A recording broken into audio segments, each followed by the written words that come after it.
ભાર લઈને કરશનભાઈની પાછળ ચાલ્યા. એ લોકો થોડાક જ આગળ ગયા છે ત્યાં તેઓએ દૂરથી રાજાના સિપાહીઓને આવતા જોયા.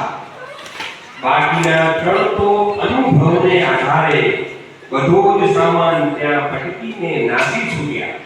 કરશનભાઈ તો માથા પર પેટી ચાલીને એમ જ ઊભા રહ્યા. સિપાહીએ જોયું ત્રણ જણા તો બધો સામાન નીચે નાખીને ઝડપે ભાગી ગયા. જ્યારે એક જણ એમનો એમ જ વાતે પેટી ઉપાડીને પહોંચે. સિપાહી ઝડપથી કરશનભાઈ પાસે આવી પહોંચ્યા અને બોલ્યા, આજે તું પકડાઈ ગયો અને ઘણા દિવસોથી અમે શોધી રહ્યા હતા. સિપાહીઓએ કરશનભાઈને ચોર સમજીને કોટડીમાં પૂરી દીધા.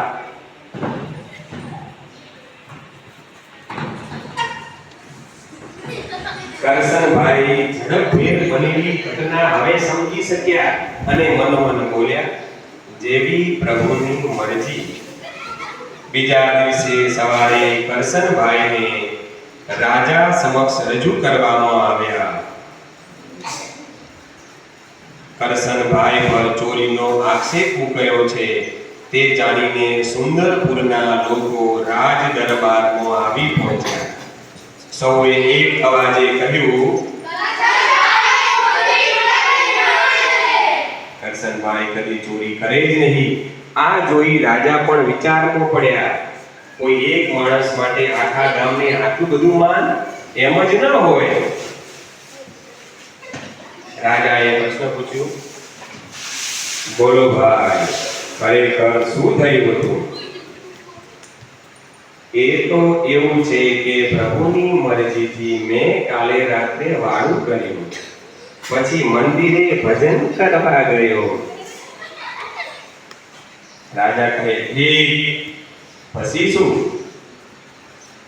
પછી પ્રભુની મરજીથી હું રાત્રે ભજન કરીને ઘરે આવતો હતો મહારાજ.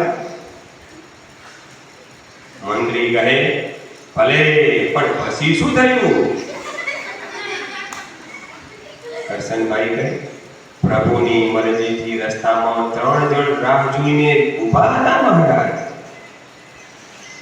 મંત્રી કહે, અરે પણ પછી આગળ શું થયું કરશનભાઈ? કરશનભાઈ કહે, પછી પ્રભુની મરજીથી જ એ લોકો મને સાથે લઈ ગયા મહારાજ. રાજા કહે, હા, પછી તમે એમની સાથે ગયા, બરાબર ને? હા, પછી પ્રભુની મરજીથી એક ઘરના બાળાની બહાર મને ઊભો રાખીને બે જણા દીવાલ ફેંકીને અંદર ગયા. થોડી વારમાં દરવાજો ખોલીને ત્રણ જણ પેટી અને ચરુ લઈને બહાર આવ્યા મહારાજ. રાજા કહે, અરે પણ ભાઈ, ઝડપથી બોલો, પછી શું થયું?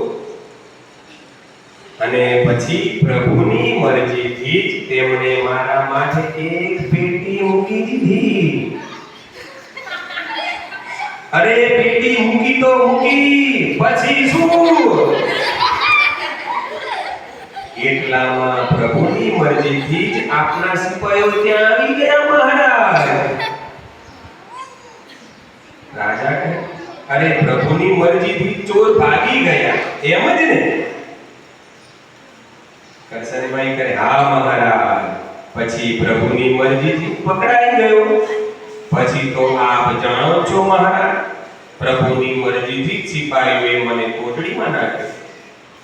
રાજા બધી વાત સમજી ગયા અને બોલ્યા, અને પ્રભુની મરજીથી જ આજે સવારે તમને મારી સમક્ષ હાજર કરવામાં આવ્યા છે.